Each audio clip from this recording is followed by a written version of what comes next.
Fue frente a todos, familiares, vecinos, empleados, que ella cayó de rodillas con sus niñas a su alrededor. Los ojos llenos de lágrimas, el vestido gastado, las manos temblorosas. Pero lo que más llamó la atención en esa escena no fue el llanto, fue lo que sostenía entre las manos. Nadie se atrevió a acercarse.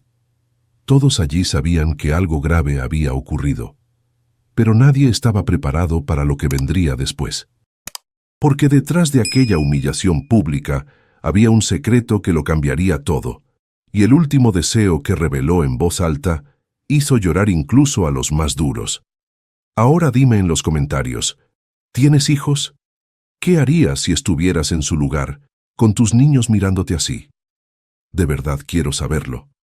Respira hondo, porque lo que ella enfrentó aquel día es solo el comienzo de esta historia. El sonido de la madera maciza al cerrarse no fue un simple golpe, sino una sentencia dictada sin palabras, un estruendo seco que resonó en el pecho de Rosario más fuerte que cualquier grito.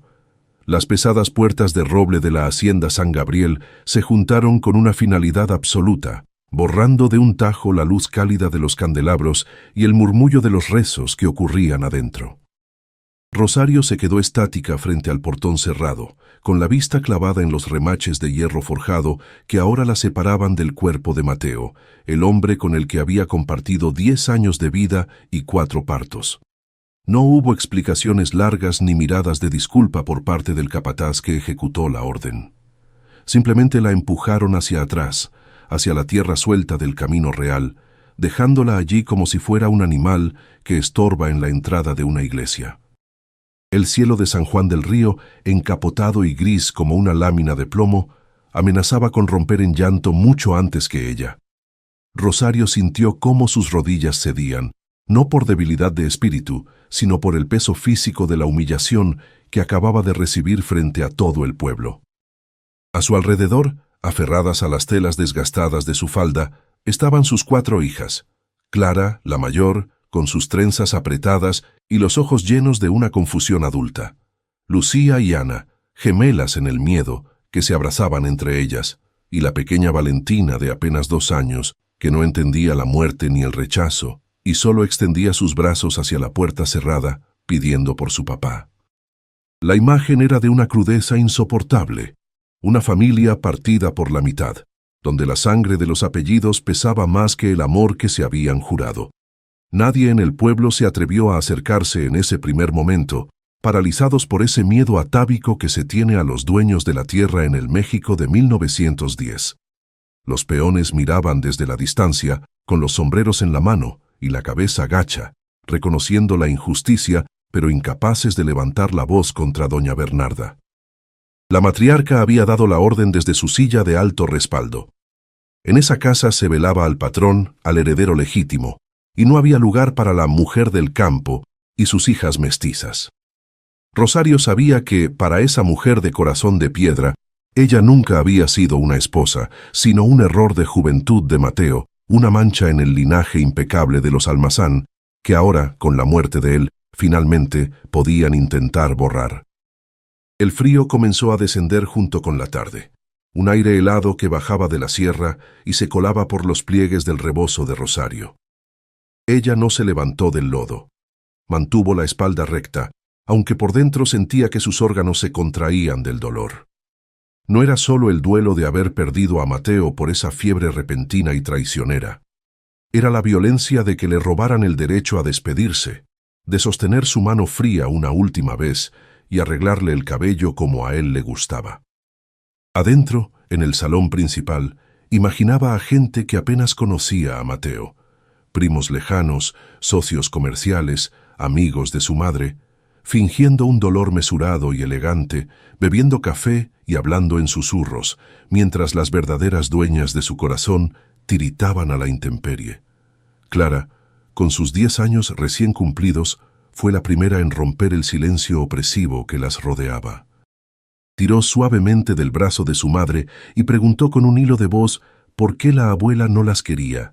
¿Por qué no podían entrar si papá estaba ahí?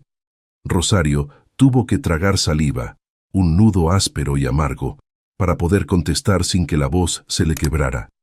No podía sembrar odio en el corazón de sus hijas, no todavía, no cuando el cuerpo de su padre aún estaba presente en la tierra. Acarició la mejilla de la niña, limpiando una mancha de tierra, y le dijo simplemente que hay gente que tiene el alma tan llena de cosas viejas que ya no les cabe el cariño. Fue una respuesta incompleta, pero suficiente para que Clara volviera a guardar silencio, mirando con rencor las ventanas iluminadas de la hacienda. La llovizna comenzó a caer poco después, una brizna molesta y constante que no limpiaba, sino que hacía que el polvo del camino se convirtiera en un barro pegajoso.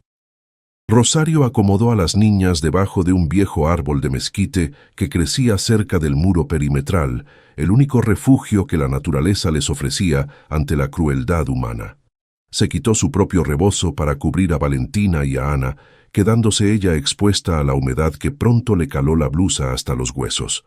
No se movería de ahí. Esa era su protesta silenciosa, su única arma. Si doña Bernarda pensaba que ella se iría avergonzada a esconderse en su jacal, estaba muy equivocada. Se quedaría allí, como una estatua de barro y dignidad, hasta que sacaran el cuerpo de Mateo. Desde las ventanas altas de la casa grande, a veces se veía una sombra moverse tras las cortinas de encaje. Rosario imaginaba que era doña Bernarda, vigilando, asegurándose de que las intrusas se hubieran marchado. Pero Rosario se mantenía firme, con la mirada fija en la piedra gris del muro. Recordaba las manos de Mateo, manos que, a diferencia de las de su madre, no temían al trabajo ni a la tierra. Recordaba cómo él había renunciado a los lujos de esa misma casa para vivir con ella en la sencillez y cómo esa decisión le había costado el desprecio eterno de su familia. Ahora, muerto él, la protección se había esfumado y la realidad caía sobre ellas con todo su peso brutal. El hambre comenzó a molestar a las niñas cuando la noche se cerró por completo. Valentina lloriqueaba bajito, un sonido que taladraba el corazón de Rosario más que cualquier insulto. Buscó en sus bolsillos y solo encontró un pedazo de pan duro que había guardado de la mañana, un trozo miserable que partió en 4 pedazos exactos, negándose a comer ella misma. Mientras las niñas masticaban en la oscuridad, Rosario sintió el roce del papel contra su piel, escondido dentro de su corsé. Era la carta, el último encargo de Mateo. Doña Bernarda creía tener todo el poder, todo el dinero y toda la autoridad, pero no sabía que Rosario guardaba la verdadera voluntad de su hijo pegada al pecho, una voluntad que pesaba más que todo el oro de la hacienda. El pueblo de San Juan del Río se fue apagando. Las luces de las casas lejanas desaparecieron una a una, dejando a la viuda y a sus huérfanas en una soledad absoluta. Solo se escuchaban los grillos y el sonido lejano de los caballos en las caballerizas de la hacienda. Era un aislamiento total, una exclusión social tan palpable que se sentía como una pared física. Nadie salió a ofrecerles un techo. El miedo a las represalias de la patrona era un manto efectivo que cubría la compasión de los vecinos.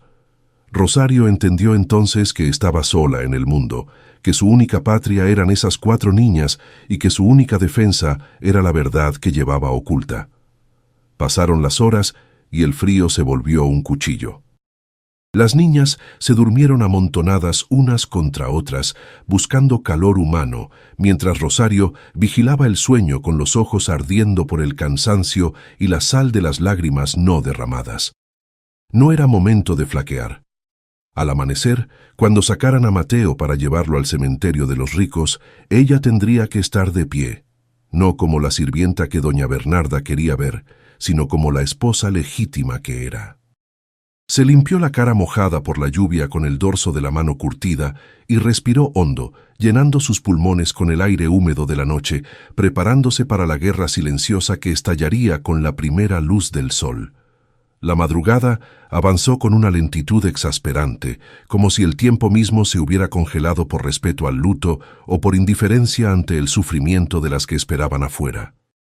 El frío de la sierra bajó con más fuerza, transformando la llovizna en una escarcha fina que cubría los matorrales y endurecía el lodo del camino.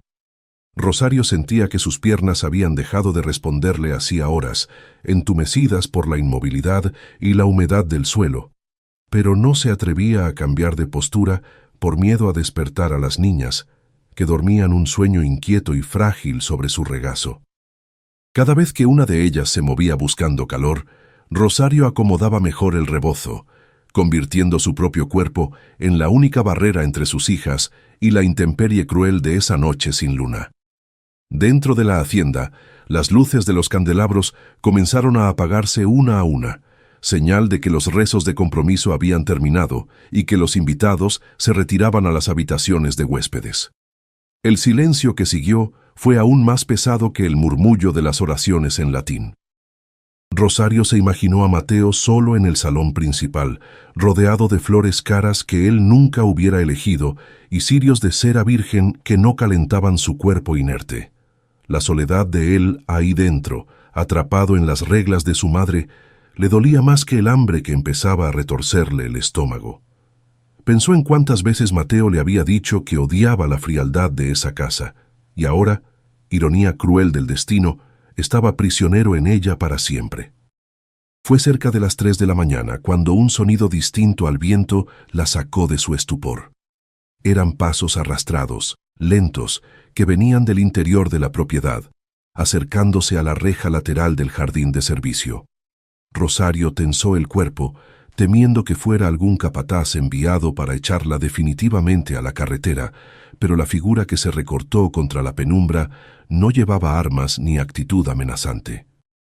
Era una sombra encorvada, pequeña, que se movía con la cautela de quien conoce cada piedra del terreno.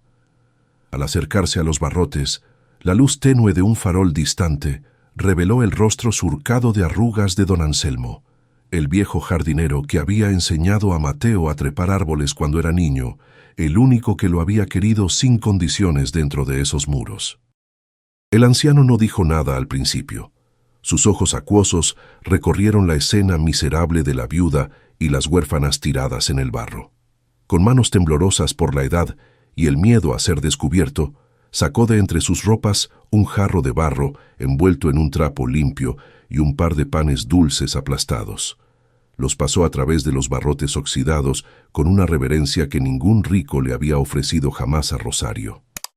El calor del recipiente fue lo primero que sintió sus manos heladas, un alivio físico tan intenso que casi le provocó el llanto que había estado conteniendo. Aquel gesto, pequeño y clandestino, era la primera muestra de humanidad que recibían desde que Mateo había cerrado los ojos y venía de quien menos tenía para dar. «Tómelo rápido, niña Rosario», susurró Anselmo con una voz que sonaba a hojas secas. «Si la patrona se entera, me echa a la calle sin miramientos, pero no podía dejarlas así». El patrón Mateo no me lo perdonaría nunca. El viejo miró hacia la casa grande con desconfianza, persignándose rápidamente. Le contó en voz baja que adentro el ambiente estaba pesado, que las velas se apagaban solas sin que hubiera corriente de aire, y que los perros no dejaban de aullar en las perreras. Para la gente sencilla del campo, esas eran señales claras. El alma de Mateo no estaba descansando, no estaba conforme con la farsa de velorio que le habían montado lejos de su verdadera familia. Rosario despertó a las niñas con suavidad, urgiéndolas a beber sorbos pequeños del café aguado pero caliente que Anselmo les había traído. Clara y Lucía comieron el pan con desesperación, migaja a migaja, mientras Ana sostenía el jarro con ambas manos para calentar sus dedos entumecidos. Verlas comer, ver cómo recuperaban un poco de color en las mejillas pálidas, le dio a Rosario una nueva oleada de fuerza. No estaba sola. Tenía aliados invisibles, gente que, aunque no tuviera poder ni voz, reconocía la verdad. Agradeció a Anselmo con una mirada profunda, sin palabras, porque el nudo en la garganta no la dejaba hablar, y el viejo asintió antes de desaparecer nuevamente en la oscuridad del jardín, como un fantasma bondadoso. La última hora antes del amanecer fue la más difícil, cuando la temperatura descendió a su punto más crítico y la oscuridad se volvió absoluta antes de ceder. El cuerpo de Rosario dolía en cada coyuntura, una rigidez dolorosa que le recordaba que no era de piedra, aunque tuviera que parecerlo. Se obligó a estirar las piernas, a mover los brazos para que la sangre circulara, preparándose para lo que venía. Sabía que doña Bernarda intentaría salir temprano hacia el cementerio para evitar las miradas curiosas del pueblo, para enterrar el escándalo junto con su hijo lo más rápido posible. Pero Rosario ya no tenía miedo. El café de Anselmo y la certeza de la inquietud de Mateo le habían devuelto la claridad de pensamiento. Cuando la primera luz, gris y lechosa, comenzó a delinear las montañas del horizonte, la hacienda despertó. Se escucharon los relinchos de los caballos percherones siendo enganchados a la carroza fúnebre y el grito seco de los mozos de cuadra. El portón principal, ese que se les había cerrado en la cara horas antes, crujió anunciando movimiento. Rosario puso de pie a sus hijas una por una. Con los dedos rígidos por el frío, les limpió las caras con el borde de su enagua, les acomodó las trenzas deshechas y les sacudió el polvo de los vestidos remendados. No permitiría que nadie las mirara con lástima. Eran las hijas de Mateo Almazán, y aunque no llevaran sedas ni encajes, llevarían la frente en alto. Los primeros en salir fueron los criados, hombres y mujeres que desviaban la mirada avergonzados al ver que la viuda seguía allí, inamovible como un roble viejo. Algunos se quitaron el sombrero disimuladamente, un respeto silencioso que no se atrevían a vocalizar.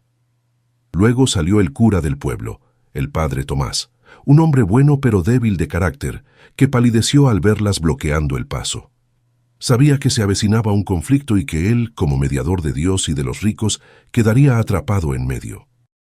Rosario lo miró fijamente a los ojos hasta que él tuvo que bajar la vista, reconociendo su propia cobardía al no haber insistido en que las dejaran entrar la noche anterior. Finalmente, el sonido pesado de las ruedas de madera sobre el empedrado anunció la salida del cortejo.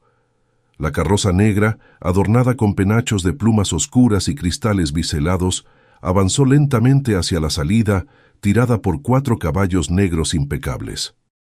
Detrás venía doña Bernarda, caminando con la ayuda de un bastón de ébano con empuñadura de plata, vestida de un luto tan riguroso que parecía una sombra recortada contra la mañana gris.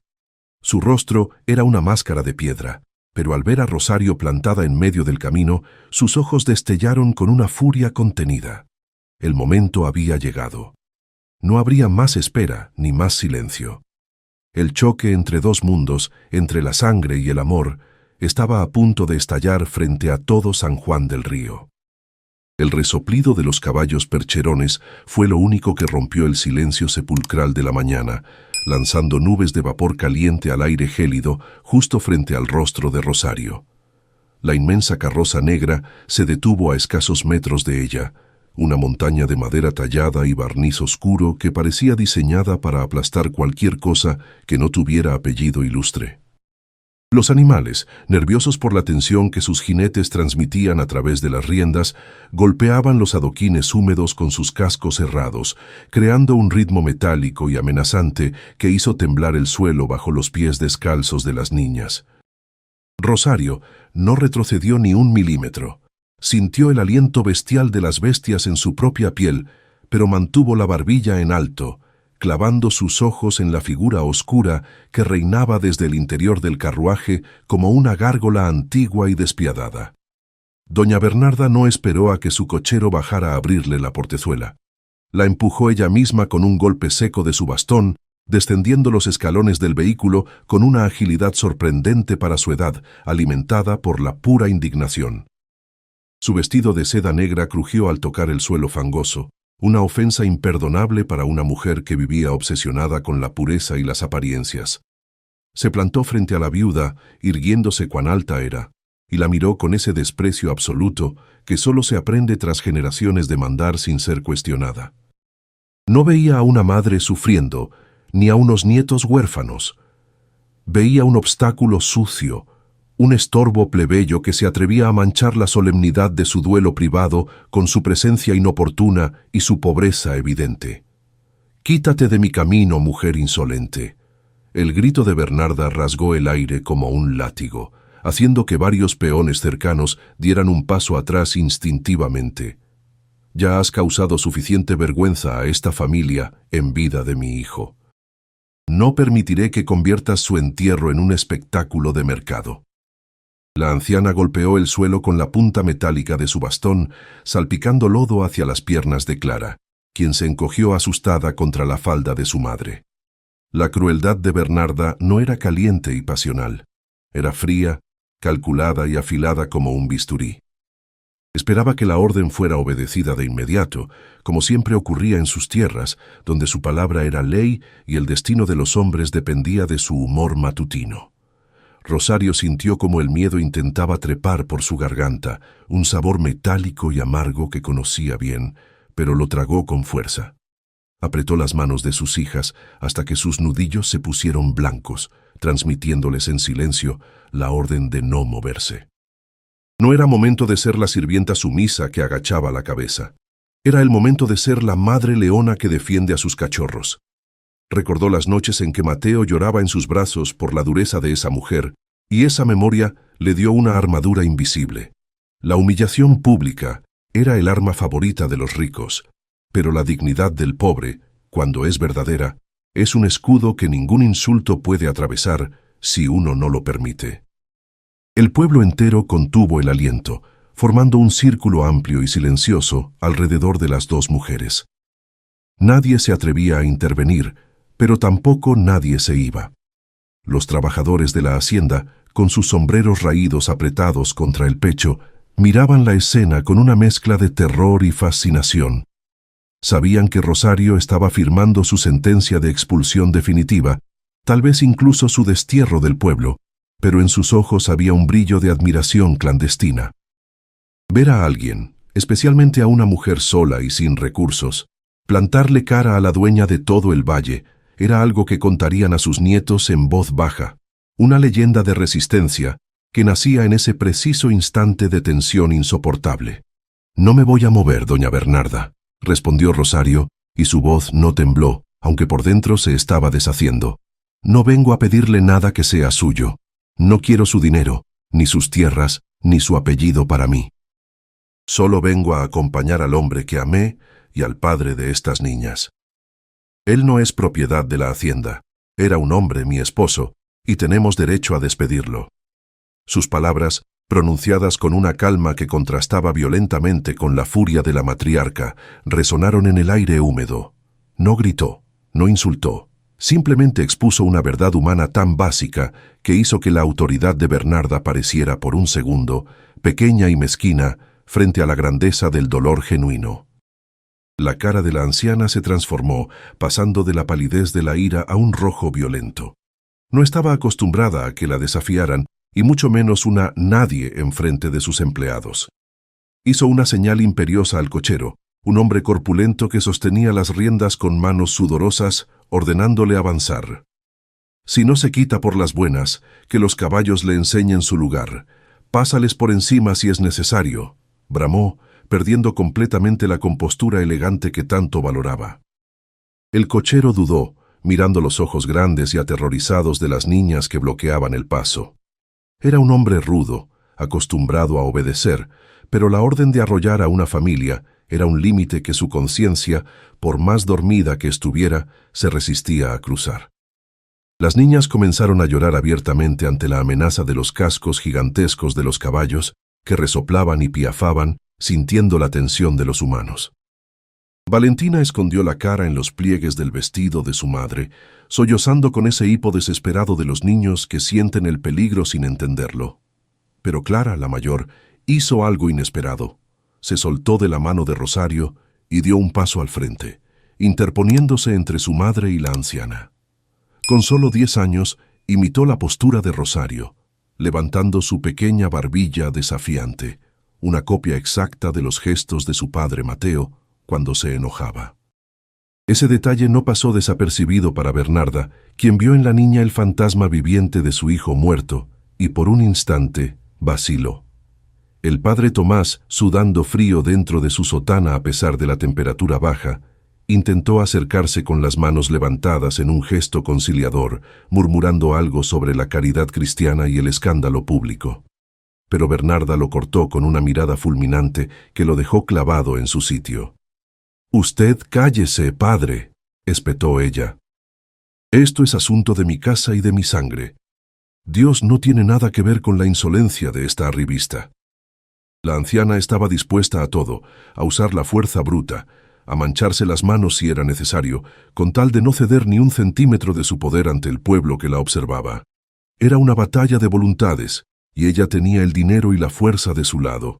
Fue entonces cuando Rosario supo que no había otra salida. Las palabras ya no servían. La razón no tenía cabida en el corazón endurecido de su suegra. Llevó su mano derecha al pecho, sintiendo el crujido del papel bajo la tela mojada de su blusa.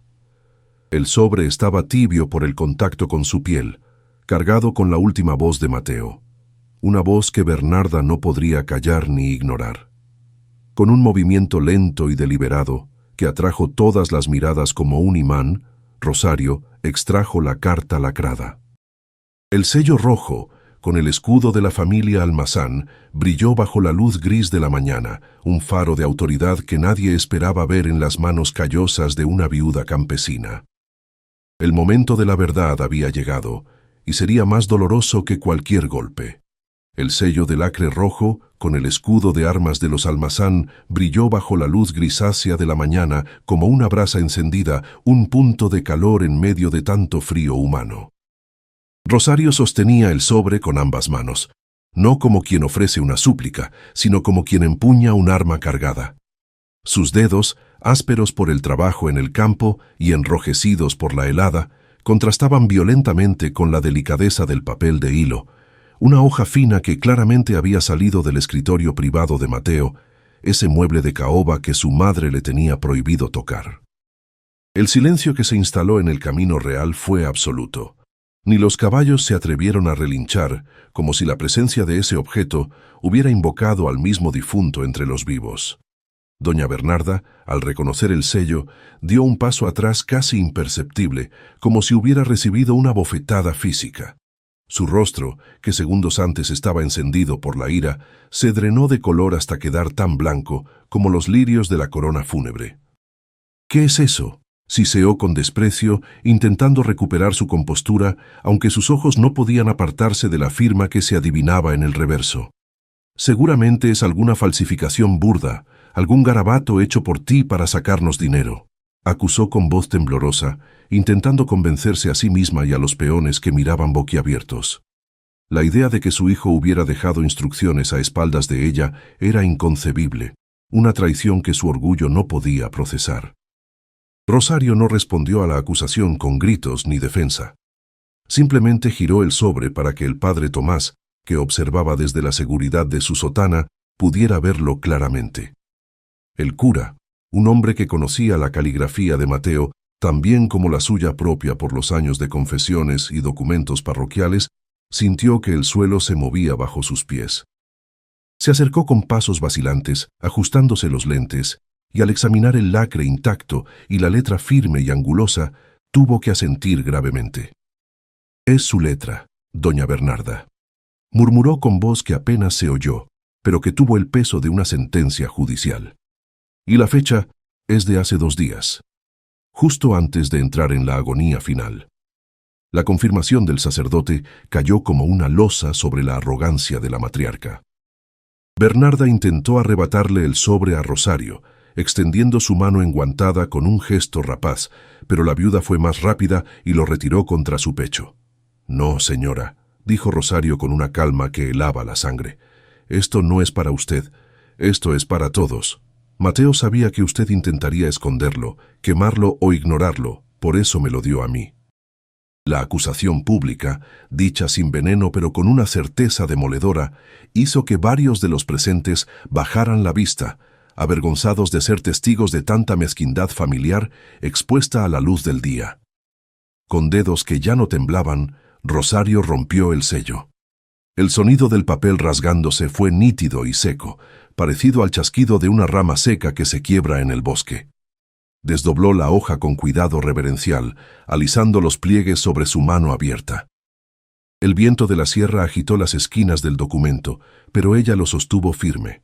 Comenzó a leer, y su voz, que al principio sonaba ronca por el llanto contenido y el frío de la noche, se fue transformando, adquiriendo una resonancia y una fuerza que no parecían suyas, sino prestadas por la urgencia del hombre que había escrito esas líneas sabiendo que se le acababa el tiempo. Yo, Mateo Almazán, en pleno uso de mis facultades y ante la inminencia de mi muerte, escribo esto para que no haya duda sobre los deseos de mi corazón, leyó Rosario. Las palabras de Mateo resonaron en el aire, claras y directas, despojadas de los adornos innecesarios que tanto gustaban a su madre. No hablaba como el heredero de una hacienda, sino como un hombre simple que se despide. Sé que mi madre intentará borrar la memoria de mi esposa y mis hijas apenas yo falte. Sé que intentará enterrarme bajo el mármol frío del panteón familiar, junto a ancestros que nunca me conocieron y a los que nunca amé. Pero mi lealtad no está con los muertos de apellido ilustre, sino con los vivos que sostuvieron mi mano cuando la fiebre me quemaba. Doña Bernarda se llevó una mano a la garganta, como si le faltara el aire. Escuchar la voz de su hijo a través de la boca de la mujer que despreciaba era una tortura que no había anticipado. Intentó ordenar que la callaran, que los músicos tocaran, que los caballos avanzaran, pero nadie se movió. El poder de la última voluntad de un moribundo es sagrado en el campo mexicano, más fuerte que cualquier orden patronal. Los peones se quitaron los sombreros, uno por uno, en señal de respeto, no hacia la dueña de la tierra, sino hacia la verdad que estaba siendo revelada, una verdad que todos conocían pero que nadie se había atrevido a decir en voz alta. Rosario continuó leyendo, y cada frase era un golpe al edificio de mentiras que la familia había construido. No quiero lujos en mi despedida. No quiero misas cantadas por obligación ni lloronas pagadas. Todo el oro de la hacienda no vale lo que vale una lágrima sincera de mi hija Valentina. Al escuchar su nombre, la pequeña, que estaba agarrada a la pierna de Rosario, miró hacia arriba con ojos grandes, reconociendo el amor de su padre en esas palabras extrañas. Fue un momento de intimidad desgarradora en medio de un acto público, un recordatorio brutal de que lo que se estaba disputando allí no era un protocolo funerario, sino el derecho a amar y ser amado. Por lo tanto, la voz de Rosario se elevó, compitiendo con el viento que comenzaba a soplar más fuerte. Ordeno que mi cuerpo no entre en el mausoleo de los Almazán. La multitud contuvo el aliento. Negarse a ser enterrado en tierra consagrada de la familia era un escándalo, una ruptura definitiva con el linaje. Mi voluntad es ser devuelto a la tierra simple, sin lápidas pesadas que me aplasten el pecho.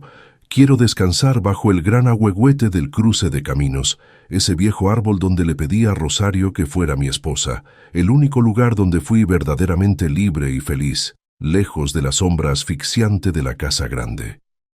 La mención del ahuehuete, un árbol gigantesco y antiguo que marcaba el límite entre las tierras de la hacienda y el pueblo llano, fue una bofetada final.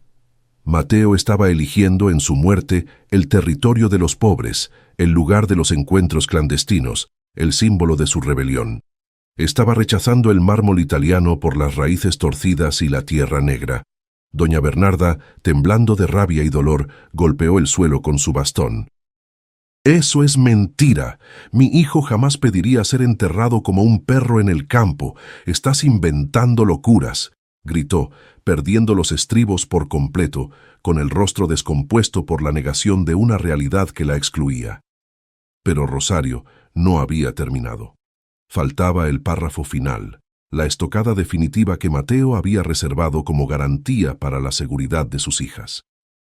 «Y si mi familia se niega a cumplir este deseo», leyó Rosario mirando directamente a los ojos de su suegra, «si intentan separarme de mi esposa y mis hijas en la muerte como lo hicieron en vida, entonces declaro ante Dios y ante la ley que reniego de mi apellido. Que borren el nombre Almazán de mi tumba y de las actas de mis hijas, porque no quiero que lleven el peso de una herencia sin amor. Prefiero que sean nadie con dignidad a que sean ricas sin alma». El silencio que siguió fue absoluto. roto solo por el llanto ahogado de Clara, que entendió, con su sabiduría de niña grande, que su padre las había protegido desde la tumba. El eco de las últimas palabras de Mateo se disipó en el aire helado, pero su peso cayó sobre los hombros de doña Bernarda como un manto de plomo. La anciana, que momentos antes parecía una torre inexpugnable de autoridad, se tambaleó visiblemente, apoyando todo su peso en el bastón para no desplomarse en el barro. No era solo la vergüenza pública lo que la golpeaba, sino la certeza absoluta de que su propio hijo, la carne de su carne, había preferido renegar de su sangre antes que permitir que ella siguiera humillando a la mujer que él había elegido. Por primera vez en décadas, el control absoluto que ejercía sobre la vida y la muerte en la hacienda se resquebrajaba ante sus ojos, y lo hacía por culpa de un papel arrugado en manos de una viuda campesina. «Esas son fantasías de un moribundo», gritó Bernarda, recuperando la voz con un esfuerzo que le tensó los tendones del cuello. La fiebre le quemó el juicio. Mateo no sabía lo que escribía. «Yo soy su madre, y yo decido dónde descansa. Ese papel no tiene validez ante Dios ni ante los hombres». Su negación era desesperada, un intento patético de reescribir la realidad a gritos, esperando que el volumen de su voz pudiera ahogar la verdad escrita. Miró a su alrededor buscando apoyo, exigiendo con los ojos que alguien, cualquiera, el cura, el alcalde, los peones, diera un paso al frente para confirmar su autoridad y desmentir a Rosario. Pero el círculo de gente permaneció inmóvil, convertido en un jurado silencioso que ya había dictado sentencia en sus corazones. El padre Tomás, que hasta ese momento había permanecido en un segundo plano, temblando dentro de su sotana, dio un paso al frente. Sabía que su posición en la parroquia dependía de las donaciones de la familia Almazán, pero el temor al juicio divino y el peso de la ley canónica eran mayores. Se limpió el sudor frío de la frente y con voz temblorosa pero audible se dirigió a la matriarca. «Doña Bernarda, por favor, el documento es legal. Yo mismo estuve presente cuando Mateo lo firmó, aunque no conocía su contenido exacto. Ignorar una última voluntad, escrita con tanta claridad, sería un pecado mortal y un delito civil. No podemos llevar el cuerpo al panteón familiar si él lo prohibió explícitamente. La tierra consagrada no puede ser una prisión para quien no quiere estar en ella». La intervención del cura fue el golpe de gracia para la resistencia legal de Bernarda, pero no para su orgullo.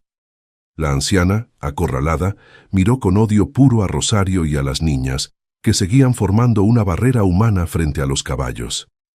«Entonces llévenselo», escupió con veneno. «Si prefiere pudrirse en el campo como un animal, que así sea, pero no esperen que yo ponga un pie en ese lodazal. Cochero, da la vuelta, regresamos a la casa». Dio la espalda al ataúd de su propio hijo con una frialdad que heló la sangre de los presentes, dispuesta a abandonarlo allí mismo antes que ceder en su arrogancia. Fue un gesto de una crueldad tan nítida que rompió el último hilo de respeto que los trabajadores le tenían. El cochero, sin embargo, no movió las riendas. El hombre, un mestizo corpulento que había servido a la familia durante 20 años, miró la espalda rígida de su patrona y luego miró el ataúd de madera fina donde yacía Mateo, el niño al que él había enseñado a montar a caballo. Miró a Rosario, empapada y digna, y a las 4 niñas que lo observaban con ojos suplicantes. En ese instante, algo se rompió en la estructura invisible de servidumbre que sostenía la hacienda.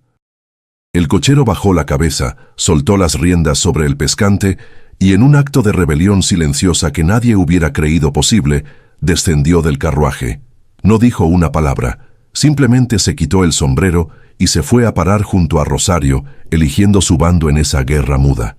Ese fue el momento en que el dique se rompió. Al ver al cochero tomar partido, otros hombres se movieron. Don Anselmo, el jardinero, salió de entre las sombras del portón, luego 2 peones del maizal. Luego el herrero del pueblo que había venido a mirar. Uno a uno, los hombres sencillos de San Juan del Río se acercaron a la carroza fúnebre, ignorando los gritos histéricos de doña Bernarda que les ordenaba detenerse. Con un respeto infinito, casi religioso, abrieron la parte trasera del vehículo. No eran los portadores de guante blanco que la familia había contratado. Eran manos curtidas, llenas de callos y tierra, las que cargaron el peso de Mateo sobre sus hombros.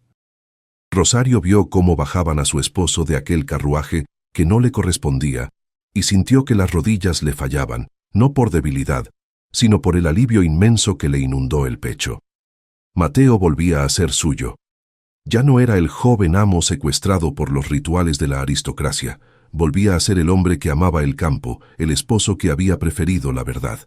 Se acercó al ataúd, ahora sostenido por 6 hombres del pueblo, y posó su mano sobre la madera barnizada. No estaba fría. Le pareció sentir una calidez extraña, como si Mateo, desde el otro lado, le estuviera apretando la mano en agradecimiento por haberlo rescatado de la soledad del mármol. «Vamos al Ahuehuete», dijo Rosario con voz suave, pero que se escuchó claramente en el silencio de la mañana. No era una pregunta, era una dirección. El cortejo se reorganizó espontáneamente. Ya no había protocolo, ni orden de precedencia. Rosario y sus 4 hijas se pusieron al frente, caminando sobre el lodo con la cabeza alta. Detrás de ellas, el ataúd flotaba sobre los hombros de los campesinos, y detrás del ataúd, el pueblo entero comenzó a caminar. Mujeres con rebozos, niños descalzos, ancianos con bastones. Todos se unieron a la marcha, dando la espalda a la mansión de los Almazán y dirigiéndose hacia el cruce de caminos, hacia el árbol viejo que marcaba el límite de la libertad. Doña Bernarda se quedó sola junto a la carroza vacía y los caballos impacientes. Vio cómo la multitud se alejaba, llevándose a su hijo y a su historia, dejándola atrás con su orgullo intacto, pero con los brazos vacíos. Por un momento pareció que iba a gritar, a ordenar a sus guardias que dispararan, a hacer algo para detener esa locura, pero el peso de la soledad fue mayor. Se dio cuenta de que, aunque era dueña de todas las tierras hasta donde alcanzaba la vista, en ese momento era la mujer más pobre del mundo. Nadie la miraba, nadie esperaba nada de ella. Su poder se había evaporado frente a la dignidad de una madre que defendía a sus hijas. El camino hacia el Ahuehuete no era largo, pero estaba lleno de baches y charcos profundos por la lluvia de la noche anterior. Sin embargo, nadie se quejó. Rosario caminaba sin sentir las piedras bajo sus pies descalzos, con la vista fija en la copa inmensa del árbol que se recortaba contra el cielo gris a lo lejos. Ese árbol era un símbolo. Allí se habían besado por primera vez, escondidos de las miradas de la hacienda. Allí Mateo le había prometido que pasara lo que pasara, nunca dejaría que nadie la humillara. Y ahora, incluso muerto, estaba cumpliendo su promesa, obligando al mundo a reconocerla como su esposa legítima en el lugar donde todo había comenzado. Clara caminaba al lado de su madre, sosteniendo la mano de la pequeña Valentina. La niña ya no lloraba, miraba el ataúd de su padre con una seriedad nueva, entendiendo que ese viaje era importante. A medida que se alejaban de la hacienda, el aire parecía volverse más ligero, menos opresivo. Los pájaros comenzaron a cantar en los arbustos cercanos, indiferentes al drama humano, y un rayo de sol tímido logró perforar las nubes densas, iluminando el camino justo frente a ellas. Era como si la misma naturaleza, que Mateo tanto amaba, estuviera abriendo paso para recibirlo de vuelta en su seno. La marcha fúnebre se convirtió en algo más que un entierro. Era una procesión de victoria.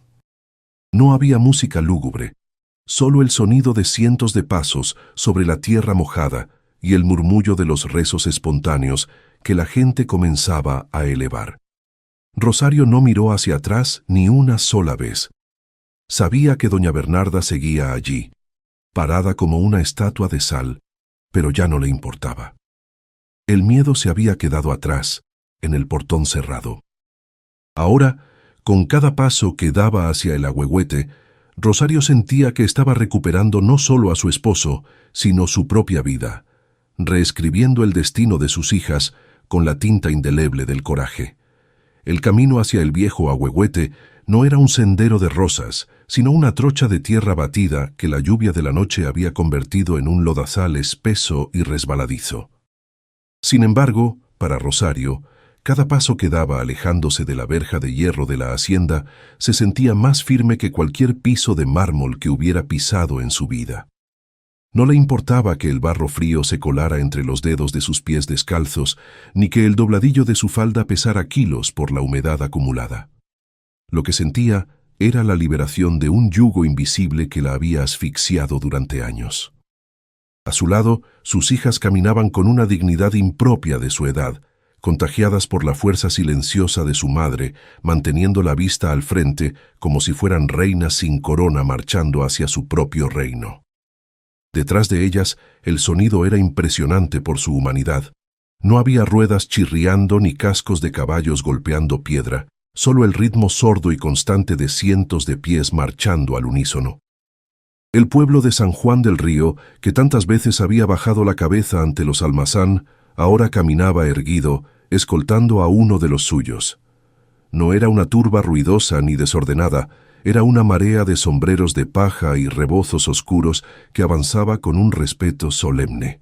Los hombres se turnaban para cargar el ataúd de Mateo, pasándose el peso de hombro a hombro sin detener la marcha, honrados de llevar la carga que la propia familia del difunto había despreciado minutos antes.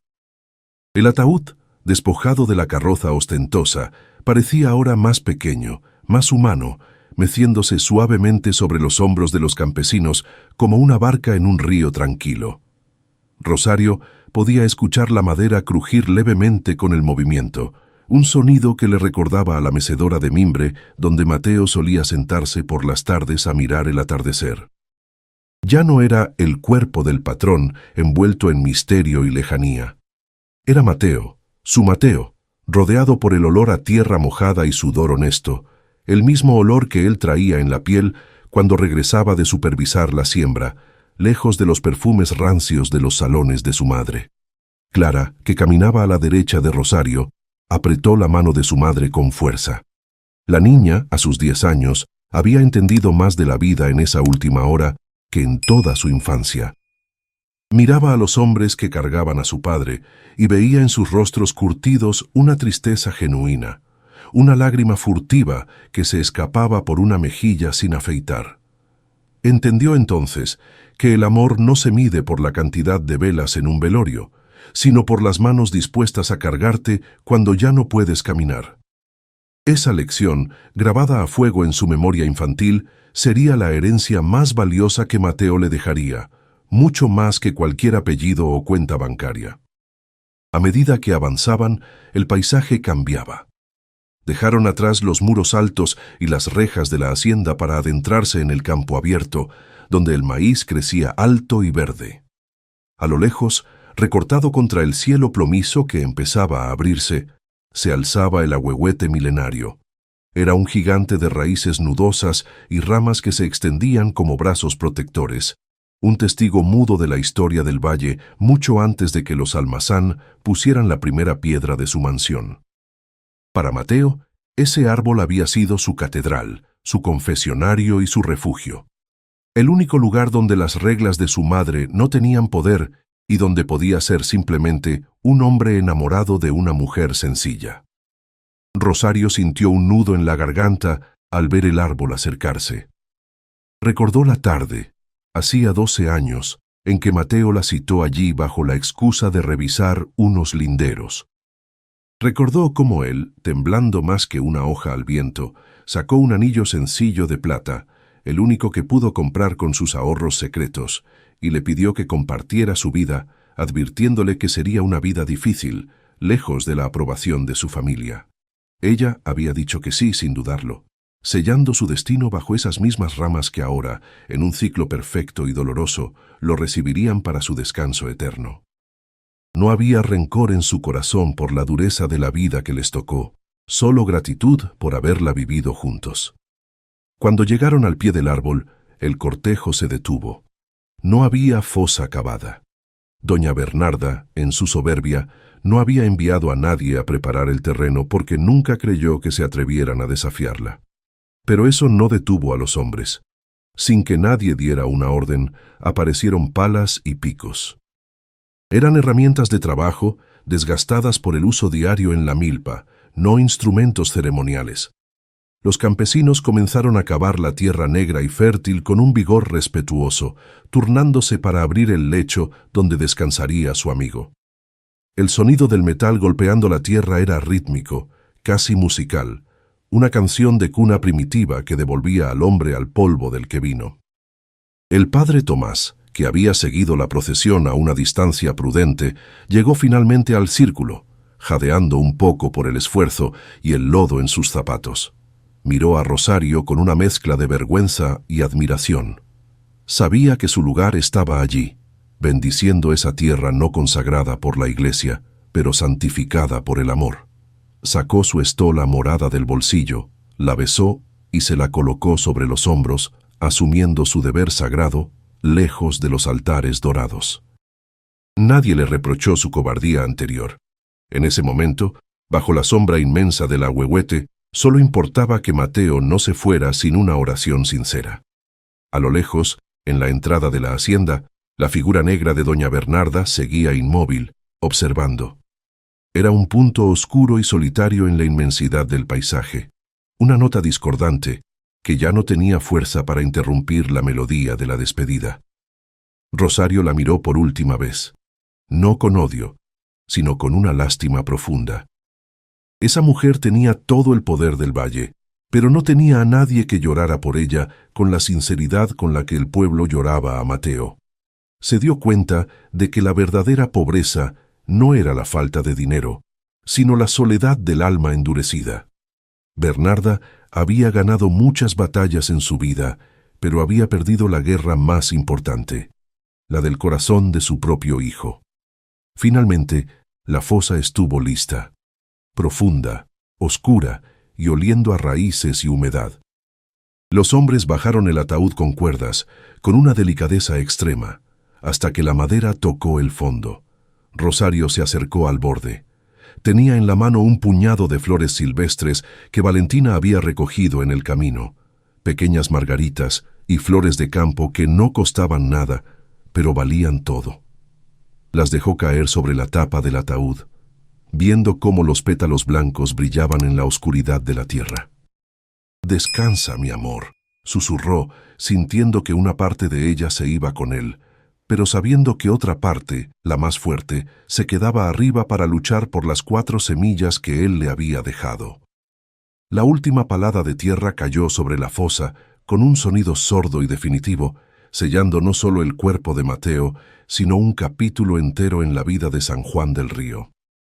El montículo de tierra oscura quedó desnudo bajo la sombra inmensa del ahuehuete, sin cruces de hierro forjado ni ángeles de mármol que vigilaran el sueño eterno, solo coronado por las flores silvestres que Valentina y sus hermanas habían depositado con reverencia infantil. Rosario se quedó mirando la tumba fresca, sintiendo que una parte de sus entrañas se quedaba enterrada allí abajo, mezclada con las raíces y los gusanos, pero obligó a sus pulmones a seguir respirando. El aire olía a humedad y a cera quemada de las pocas velas que los vecinos habían encendido, un aroma que se quedaría impregnado en su memoria olfativa como el perfume triste de la despedida. No hubo discursos grandilocuentes.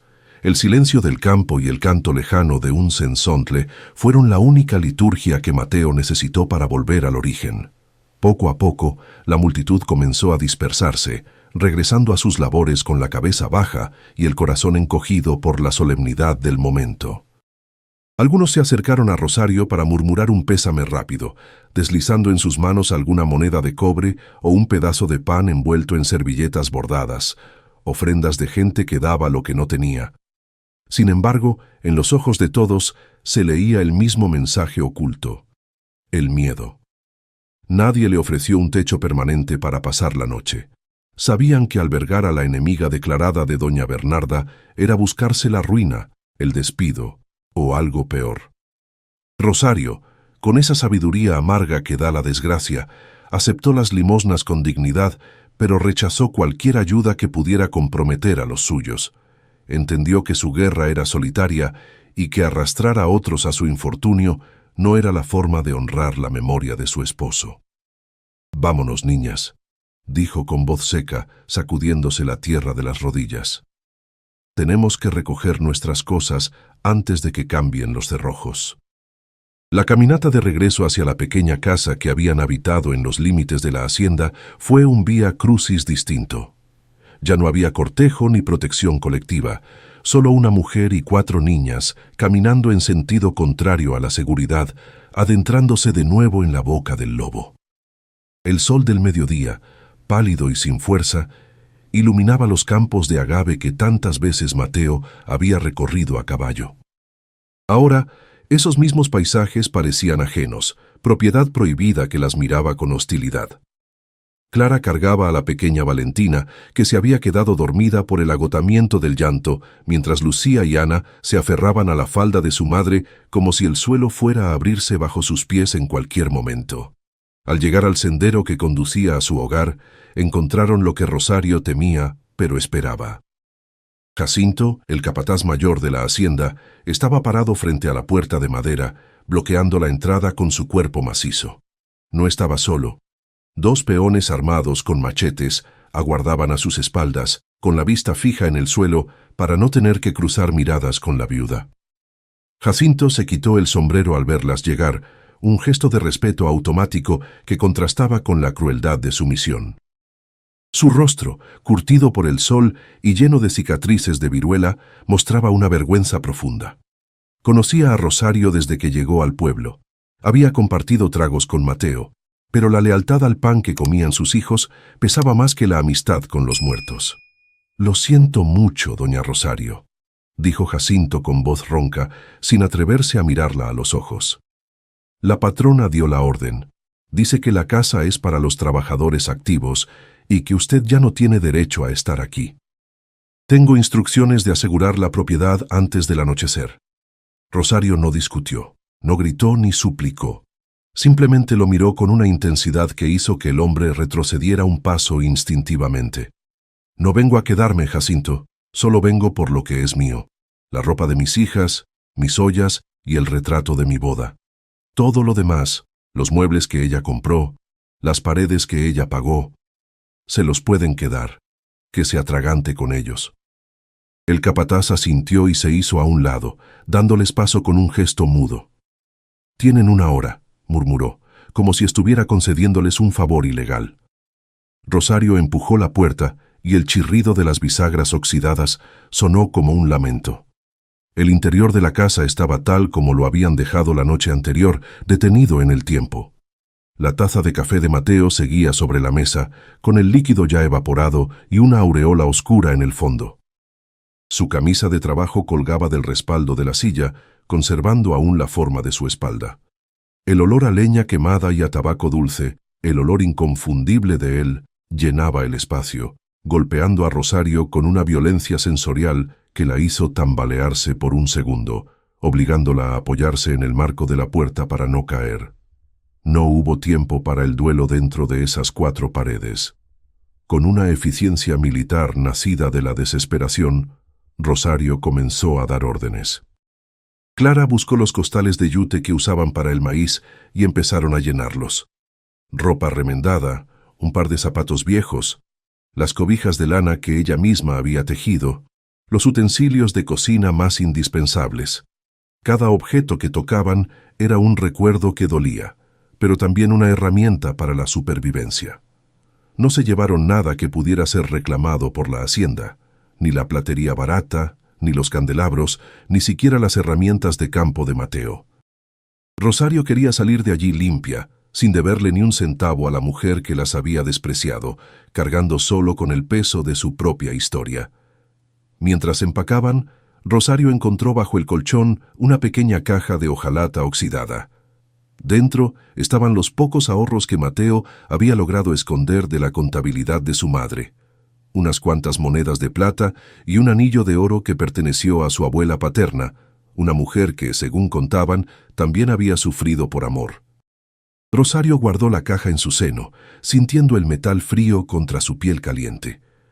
Ese pequeño tesoro era todo lo que tenían para enfrentar el mundo, la única barrera entre sus hijas y el hambre absoluta. No era mucho, pero era un secreto, y en tiempos de guerra los secretos valen más que las armas. Salieron de la casa exactamente 50 minutos después. Cada una de las niñas cargaba un bulto acorde a su tamaño, pareciendo pequeñas hormigas obreras expulsadas de su hormiguero. Rosario cargaba el bulto más pesado a la espalda y a Valentina en brazos. Jacinto seguía en la puerta, vigilando el reloj de bolsillo que colgaba de su chaleco. Al verlas salir, hizo una señal a los peones, quienes inmediatamente se adelantaron para cerrar la puerta y colocar un candado grueso y nuevo sobre la aldaba. El sonido metálico del cierre, clac, resonó en el aire de la tarde como un disparo, cortando definitivamente el último lazo físico que las unía a ese lugar. Rosario no miró atrás. No quería darle el gusto a nadie de verla llorar por una casa que nunca había sido verdaderamente suya. Caminaron hacia el camino real, alejándose de los terrenos de la hacienda San Gabriel. El cielo comenzó a teñirse de violeta y naranja, anunciando la llegada inminente de la noche. El frío de la sierra volvía a bajar, mordiendo la piel expuesta de las niñas. No tenían a dónde ir. El pueblo estaba cerca, pero las puertas estarían cerradas por miedo. Rosario miró hacia el horizonte, hacia las colinas peladas donde se veían las ruinas de un viejo molino harinero que había sido abandonado hacía décadas tras un incendio. Era un lugar que la gente evitaba, diciendo que estaba maldito, lleno de escombros y soledad. Allá, pensó Rosario. Nadie las buscaría allí. Nadie las echaría de un lugar que nadie quería. El trayecto hasta el viejo molino fue silencioso y brutal. El cansancio físico comenzaba a cobrar su precio. Las piernas de Ana y Lucía temblaban y Clara tropezaba con las piedras del camino, pero ninguna se quejó. Sabían, con esa intuición precoz de los niños que sufren, que quejarse no serviría de nada. Al llegar a las ruinas, la estructura se alzaba como un esqueleto de piedra negra contra la luna naciente. No tenía techo en la mayor parte, pero una sección de la molienda aún conservaba una bóveda de ladrillo intacta. El suelo estaba cubierto de hojas secas y excremento de murciélago, pero estaba seco. Rosario soltó los bultos, acomodó a las niñas en un rincón protegido del viento y se sentó en una piedra, vigilando la entrada. Por primera vez en 2 días, estaban solas, sin miradas que juzgaran, sin órdenes que obedecer. Eran parias, desterradas y pobres, pero mientras miraba las estrellas aparecer a través de los huecos del techo derruido, Rosario sintió una extraña y poderosa sensación de libertad. La oscuridad dentro del viejo molino no era negra, sino de un azul profundo y fantasmal, teñido por la luz de la luna que se filtraba a través de las vigas colapsadas del techo. El viento silbaba entre los arcos de piedra con un sonido que imitaba lamentos humanos, alimentando las leyendas que mantenían al pueblo alejado de aquel lugar. Sin embargo, para Rosario, esos ruidos no eran amenazas, sino canciones de bienvenida de una estructura que, al igual que ella, había sido desechada por inútil y rota. Acomodó las mantas sobre el lecho de hojas secas que había barrido con una rama, creando un nido precario para sus hijas. El frío de la piedra se colaba por debajo, pero el calor de los 4 cuerpos infantiles apretados entre sí generaba una pequeña isla de temperatura vital en medio de la helada nocturna. Ana y Lucía se durmieron rápido, vencidas por el agotamiento emocional de un día que había durado 100 años, pero Clara permanecía despierta, con los ojos abiertos fijos en la oscuridad. «Mamá, ¿aquí viven los fantasmas?», preguntó con un susurro que apenas venció al viento. Rosario se acostó junto a ella, rodeándola con su brazo, y le acarició el cabello sucio de tierra. «No, hija. Los fantasmas de verdad, los que hacen daño, se quedaron en la casa grande, vestidos de seda y bebiendo vino. Aquí solo hay piedras y recuerdos olvidados. Nadie nos va a hacer daño porque nadie quiere entrar aquí». Fue una explicación dura para una niña, pero Rosario había decidido que la verdad sería su única pedagogía a partir de ahora. El hambre volvió a aparecer como un animal persistente en la madrugada. Rosario repartió el último trozo de pan que quedaba, dándoselo a Valentina, que se despertó lloriqueando. Ella misma bebió agua de una cantimplora vieja, sintiendo cómo el líquido helado bajaba por su garganta vacía, engañando al estómago por un rato. Se quedó sentada vigilando la entrada en ruinas, con la espalda apoyada contra una rueda de molino de piedra volcánica que yacía medio enterrada en el suelo. Esa rueda, inmensa y pesada, le pareció un símbolo de su propia vida, algo diseñado para triturar grano que ahora estaba detenido, esperando una fuerza nueva que lo hiciera girar otra vez. La noche avanzó y los sonidos del campo se intensificaron. El aullido lejano de un coyote hizo que Rosario se tensara, buscando con la mano una piedra contundente que había colocado a su lado. Su cuerpo estaba en alerta máxima, cada músculo listo para saltar. No era el miedo a lo sobrenatural, sino el miedo muy real a los hombres, a que doña Bernarda enviara a alguien para terminar el trabajo y expulsarlas incluso de esa ruina. Pero nadie vino. La soledad del molino era su mejor defensa. La superstición del pueblo jugaba a su favor. Nadie se atrevía a acercarse de noche a las piedras malditas, regalándoles una seguridad irónica que ningún candado de hierro podría haberles dado. Cuando el sol comenzó a despuntar, tiñendo de rosa las paredes cubiertas de musgo, el lugar reveló su verdadera cara. No era un sitio de terror, sino de una belleza salvaje y melancólica. Las enredaderas habían abrazado la mampostería y pequeñas flores amarillas crecían en las grietas del piso. Rosario se levantó con el cuerpo dolorido, las articulaciones rígidas por la humedad, pero con la mente clara. Miró a sus hijas durmiendo entre las ruinas y no sintió lástima, sino una determinación feroz. Habían sobrevivido a la primera noche. El mundo no se había acabado. Ahora tocaba la parte más difícil, demostrarle a ese mundo que no necesitaban su permiso para existir. La primera tarea fue buscar agua. Rosario tomó el cubo de metal abollado y caminó hacia el arroyo que corría detrás del molino, una vertiente de agua cristalina que bajaba de la sierra. Al sumergir las manos en la corriente helada para lavarse la cara, sintió que se quitaba la suciedad del velorio, la humillación del camino y el polvo de la derrota. El agua estaba tan fría que le entumeció los dedos, provocando un dolor agudo y punzante, pero lo recibió con gusto. Era un dolor limpio, natural, que la despertaba y la hacía sentirse viva. Llenó el cubo y regresó caminando con paso firme, equilibrando el peso con la gracia de quien ha cargado la vida entera a cuestas. Al regresar, encontró a Clara intentando encender una pequeña fogata con ramas secas y un pedernal viejo que Mateo le había enseñado a usar. La niña soplaba con fuerza sobre las brasas tímidas, con las mejillas infladas y rojas por el esfuerzo. Rosario dejó el agua y se arrodilló junto a ella, ayudándola a proteger la llama del viento con sus manos ahuecadas. Cuando el fuego finalmente prendió, crepitando alegremente, madre e hija se miraron y sonrieron. Fue una sonrisa cómplice, de sobrevivientes. Ese pequeño fuego no solo calentaría el agua, era la primera señal de civilización en su nuevo hogar, la primera victoria contra el caos. Pero el fuego no quita el hambre, y la despensa estaba vacía. Rosario sabía que no podía ir al pueblo a pedir fiado. Las tiendas tendrían orden de no venderle. Tendría que recurrir a la tierra.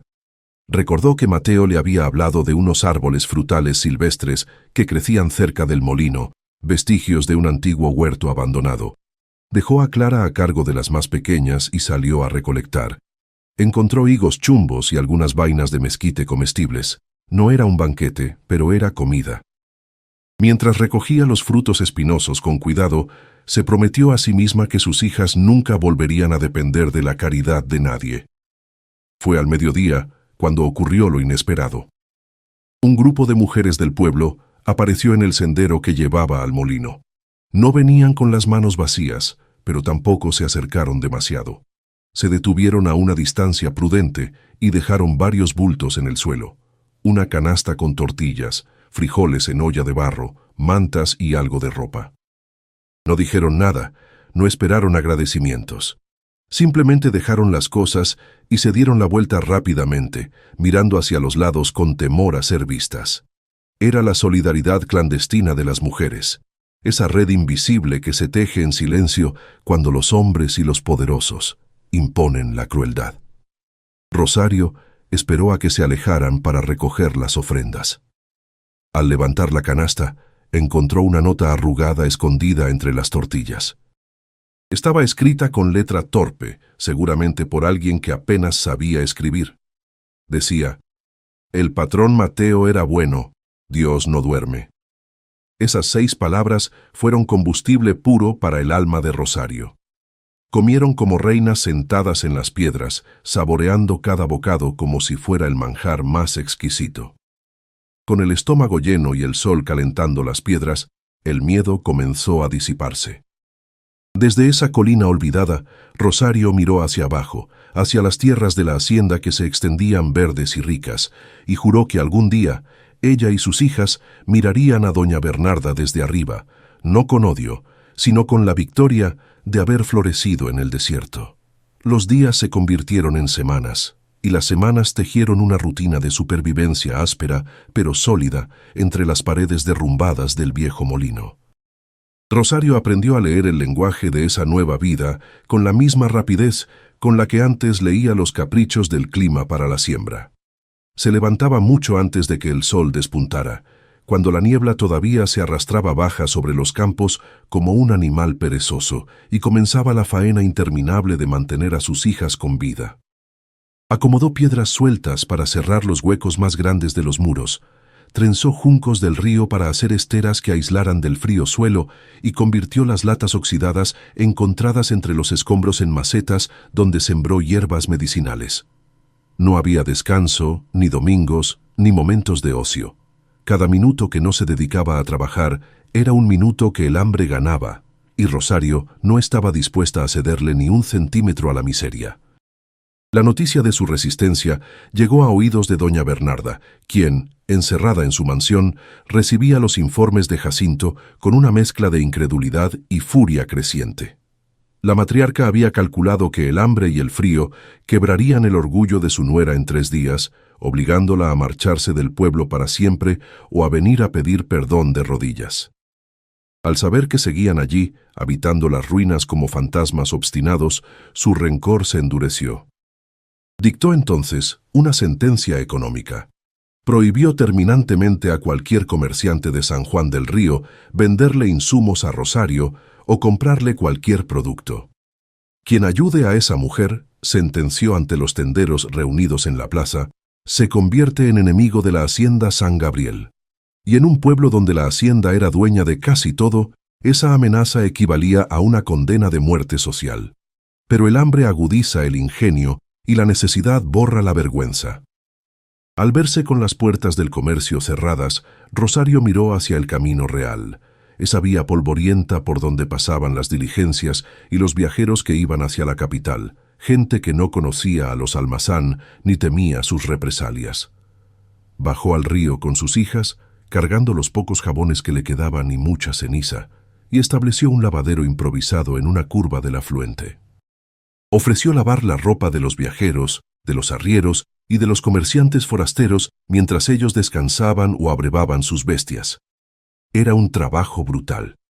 El agua de la sierra bajaba helada, cortando la piel de sus manos como si fueran navajas líquidas, entumeciendo sus dedos hasta que perdían la sensibilidad y se tornaban de un color violáceo alarmante. Clara, a pesar de su corta edad, se negó a quedarse mirando. Se arremangó el vestido hasta las rodillas y se metió al agua junto a su madre, frotando camisas sucias de sudor y polvo ajeno contra las piedras del río. Rosario intentó detenerla al principio, queriendo preservar la infancia de su hija un poco más, pero la mirada determinada de la niña la detuvo. Vio en esos ojos oscuros la misma terquedad de Mateo, esa fuerza tranquila que no acepta un no por respuesta cuando se trata de proteger a la familia. Trabajaron juntas en silencio, madre e hija, con el ritmo del agua y el sonido de la ropa golpeando la piedra, marcando el compás de sus días. Sus espaldas dolían al final de la jornada, un ardor muscular profundo y constante, pero cada moneda que recibían de los extraños era una victoria contra la tiranía de la hacienda. La estrategia de asfixia de doña Bernarda comenzó a tener el efecto contrario al deseado.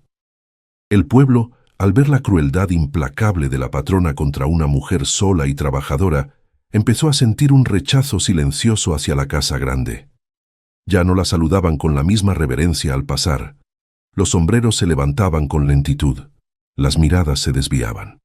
Por las noches, cuando la oscuridad permitía el anonimato, aparecían más ofrendas en la entrada del molino. Un saco de maíz, unas gallinas vivas atadas por las patas, un frasco de miel. Eran actos de rebelión minúscula, granos de arena que juntos formaban una montaña de solidaridad que Bernarda no podía derribar porque no tenía rostro. La bruja del molino, como algunos empezaron a llamar a Rosario con respeto, no estaba sola. Tenía al pueblo de su lado, aunque fuera en la clandestinidad de las sombras. Mientras tanto, en la mansión, el ambiente se volvía irrespirable. Los sirvientes caminaban de puntillas, temerosos de despertar la ira de una patrona que se quedaba despierta hasta altas horas de la madrugada, paseando por los pasillos vacíos. Bernarda había envejecido 10 años en un mes. La ausencia de Mateo, que antes llenaba con su orgullo de madre controladora, ahora era un hueco enorme que resonaba con el eco de sus propias culpas. Se sentaba a la mesa larga del comedor, servida con la mejor vajilla para una sola persona, y la comida se le hacía ceniza en la boca. Miraba el retrato al óleo de su hijo colgado sobre la chimenea y le parecía que los ojos pintados la juzgaban, que la expresión del rostro había cambiado de la serenidad a la acusación. La soledad, esa que ella había deseado para Rosario, se había instalado en su propia casa como una huésped indeseada y voraz. Una tarde, el destino quiso cruzar sus caminos de nuevo. Bernarda regresaba en su carruaje de una visita al notario en la ciudad vecina, cuando una rueda se atascó en un bache profundo cerca del río, justo donde Rosario y las niñas trabajaban. El coche se ladeó peligrosamente y los caballos relincharon asustados. Mientras el cochero y el lacayo luchaban por liberar la rueda del barro, Bernarda bajó la ventanilla para tomar aire, sintiéndose mareada por el encierro. Sus ojos se toparon, a menos de 10 metros, con la figura de Valentina jugando en la orilla. La niña, ajena al drama, construía una torre con piedras de río, tarareando una canción que Mateo solía cantar. El tiempo se detuvo para la anciana. Vio en el perfil de la niña, en la forma de su nariz y en el remolino rebelde de su cabello, la viva imagen de su hijo a esa misma edad. Fue un golpe directo al corazón, más fuerte que cualquier dolor físico. Esa criatura sucia y mal vestida, que jugaba con piedras en lugar de muñecas de porcelana, llevaba su sangre, sus gestos, la inmortalidad de su apellido. Bernarda sintió un impulso irracional de llamarla, de bajar del coche y tocar esa cara para asegurarse de que no era una alucinación provocada por la fiebre de su remordimiento. Su mano enguantada se levantó hacia el cristal, temblando, pero el orgullo, ese viejo carcelero, la detuvo a medio camino. Rosario, que estaba enjuagando una sábana, sintió la mirada. Alzó la vista y vio el rostro pálido de su suegra enmarcado en la ventanilla del carruaje. No bajó la cabeza. Se irguió, secándose las manos en el delantal, y sostuvo la mirada de la anciana. No hubo odio en sus ojos, solo una tranquilidad inmensa, la tranquilidad de quien no debe nada y no teme a nada. Valentina, al notar la tensión, corrió a abrazar las piernas de su madre, mirando con curiosidad a la señora triste del coche negro. Esa imagen, madre e hija unidas, fuertes, libres bajo el sol, contrastaba dolorosamente con la figura encogida y oscura de Bernarda dentro de su caja de terciopelo. Finalmente, el cochero logró liberar la rueda con un crujido de madera y fango. «Está listo, patrona», gritó rompiendo el hechizo. Bernarda asintió levemente, sin dejar de mirar a la niña, y subió el cristal con lentitud, como si estuviera cerrando la tapa de un ataúd. El carruaje se alejó, pero algo había cambiado. La armadura de hielo de la matriarca había sufrido una grieta irreparable. Esa noche, por primera vez desde el entierro, Bernarda no cenó. Se encerró en el despacho de Mateo, rodeada de sus libros y sus papeles, y lloró. No un llanto a gritos, sino un llanto seco y doloroso. El llanto de quien se da cuenta, demasiado tarde, de que ha ganado todas las batallas equivocadas y ha perdido lo único que realmente importaba.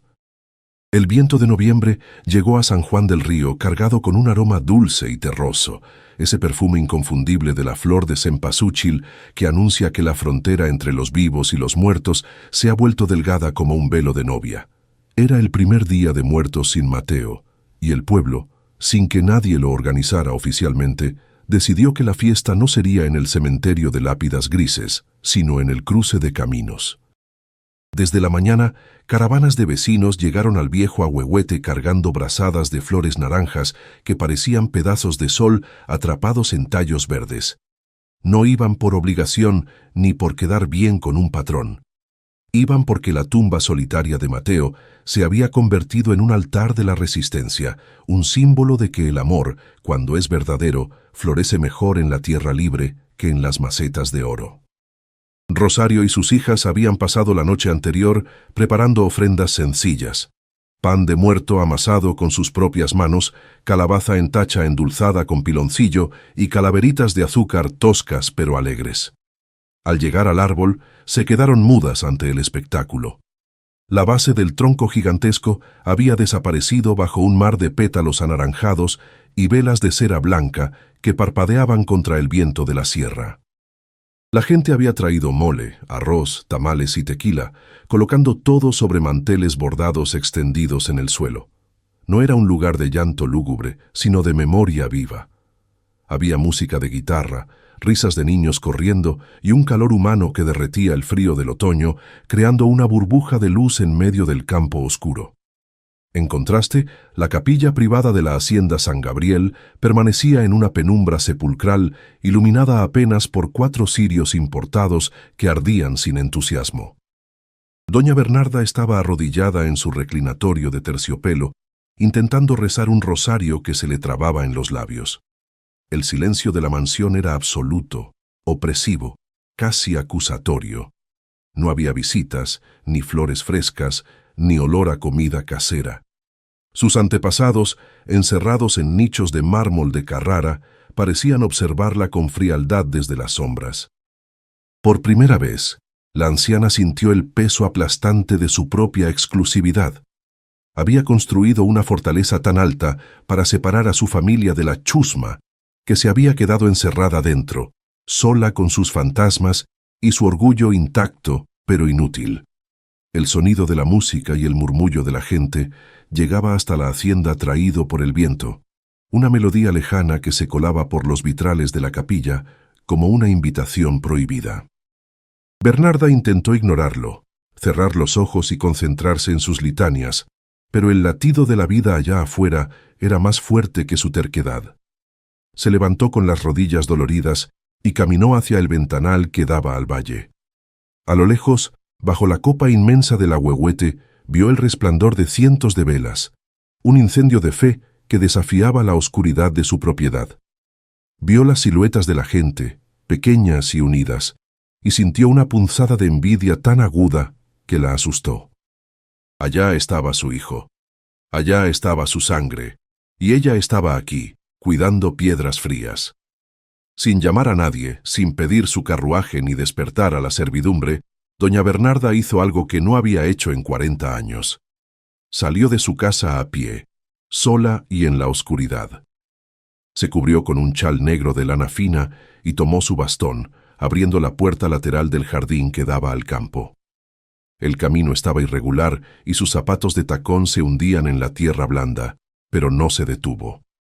Caminó guiada por la luz del árbol, como una polilla atraída por el fuego, sintiendo el frío de la noche colarse bajo sus ropas elegantes.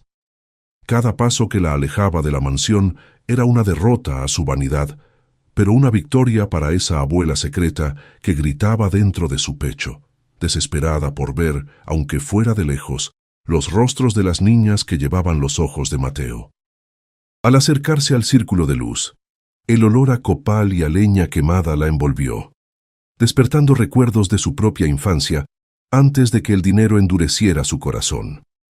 Se detuvo en el borde de la multitud, oculta por las sombras de los maizales secos, observando la escena como una intrusa en su propia tierra.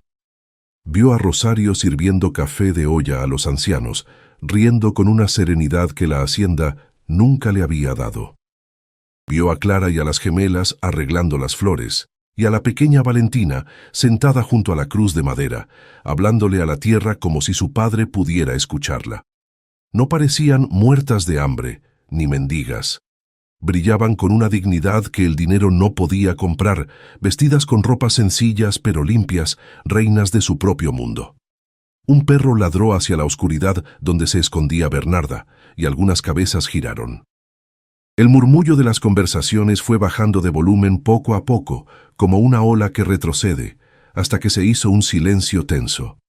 La gente comenzó a apartarse lentamente, abriendo un pasillo espontáneo, no por miedo esta vez, sino por la extrañeza de ver a la patrona allí, de pie en el barro, sin escoltas y con el dobladillo del vestido sucio. Bernarda sintió cientos de ojos clavados en ella, juzgándola, pero no retrocedió. Ya no podía volver atrás.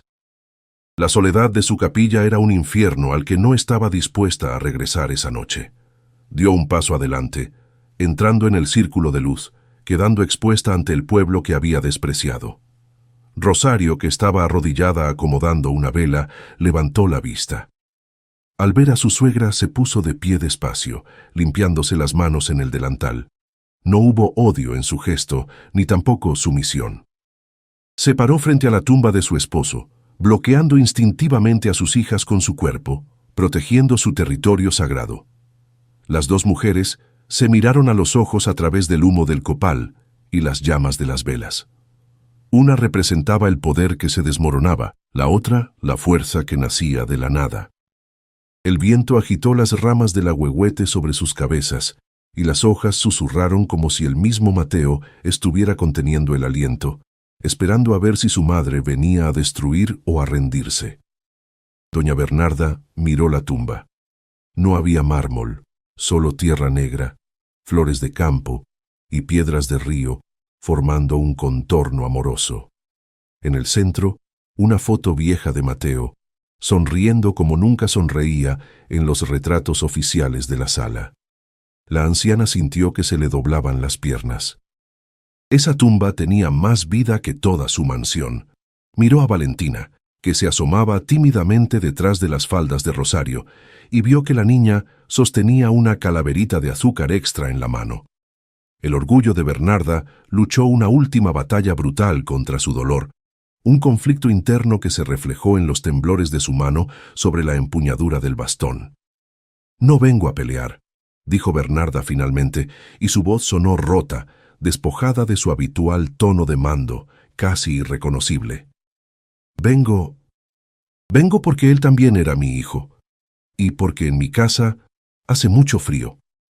La confesión cayó sobre el grupo como una piedra en un lago quieto. Rosario la estudió por un momento eterno, buscando alguna trampa, algún indicio de la antigua arrogancia. Pero solo vio a una mujer vieja, cansada y terriblemente sola, derrotada por la verdad que Mateo le había lanzado desde la muerte. Rosario dio un paso al lado, dejando libre el acceso a la cruz, y miró a sus hijas. Era el momento de decidir si la espiral de odio terminaba esa noche o continuaba para siempre. Rosario respiró hondo, llenando sus pulmones con el aire ahumado de la noche, y sintió que el rencor que había cargado durante meses se disolvía, no por debilidad, sino por la certeza de su propia fuerza. Entendió que devolver odio con odio solo envenenaría el corazón de sus hijas, perpetuando una cadena de dolor que Mateo había intentado romper con su último aliento. Con un movimiento lento y deliberado, se hizo a un lado, abriendo el camino hacia el altar improvisado. No inclinó la cabeza, ni hizo una reverencia. Se mantuvo erguida, mirando a la anciana a los ojos como una igual.